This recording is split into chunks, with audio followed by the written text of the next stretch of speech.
আল্লাহ তাআলা মুসা কালিমুল্লাহকে বললেন, মুসা টেনশনের কোনো কারণ নাই, পেরেশানির কোনো কারণ নাই। আমি আল্লাহ তাআলা অবশ্যই অবশ্যই তোমাকে জিকির দান করব। স্পেশাল জিকির চাইছো, আমি আল্লাহ তোমাকে স্পেশাল জিকির দান করব। বলেন সুবহানাল্লাহ।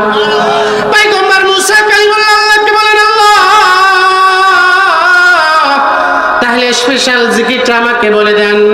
আল্লাহ তাআলা বললেন, মুসা তুমি বেশি বেশি করে লা ইলাহা ইল্লাল্লাহ, লা ইলাহা ইল্লাল্লাহ, জোরে লা ইলাহা ইল্লাল্লাহ। আল্লাহ বললেন, আরে মুসা তুমি বেশি বেশি করে লা ইলাহা ইল্লাল্লাহ পড়ো, আমি তোমাকে এইটাই স্পেশাল জিকির হিসেবে দান করলাম। পয়গম্বর মুসা কালিমুল্লাহ আল্লাহকে আবার ডাক দিয়েছেন, রব্বুল আলামিন পরওয়ারদিগারে আলম, এই যে জিকিরটা দিলেন লা ইলাহা ইল্লাল্লাহ, এটা আদম সফিউল্লাহ থেকে আমি মুসা কালিমুল্লাহ পর্যন্ত এমন কোন নবী নাই, এমন কোন উম্মত নাই যে এই জিকির জানে না। সবাই তো এই জিকির করে। আমি চাইছিলাম আমি নবী স্পেশাল একটা জিকির আমাকে দান করবেন। আল্লাহ তাআলা হযরতে মুসা কালিমুল্লাহকে ডাক দিয়ে বলেন, আরে কালিমুল্লাহ,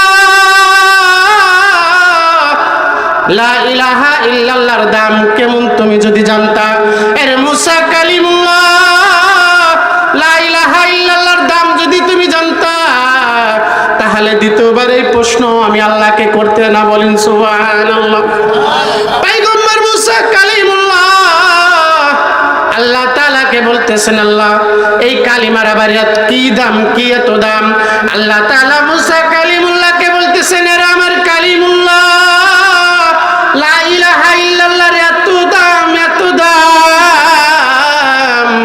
এই লা ইলাহা ইল্লাল্লাহকে যদি তুমি একটা পাল্লার মধ্যে রাখিয়া দাও, আর যদি 7 তবক আসমান জমিনকে এক পাল্লায় রাখিয়া দাও রে মুসা, আমি আল্লাহ ঘোষণা দিতেছি, আমি আল্লাহ কথা দিলাম, এই লা ইলাহা ইল্লাল্লাহ এক পাল্লায় 7 তবক আসমান জমিনের এক পাল্লার মধ্যে রে মুসা, আরে মুসা যদি 7 তবক আসমান জমিন এক পাল্লায় লা ইলাহা ইল্লাল্লাহ এক পাল্লায় দাও, আমি আল্লাহ বললাম 7 তবক আসমান জমিনের তুলনায় লা ইলাহা ইল্লাল্লাহর পাল্লাটাই বেশি ভারী হয়ে যাবে।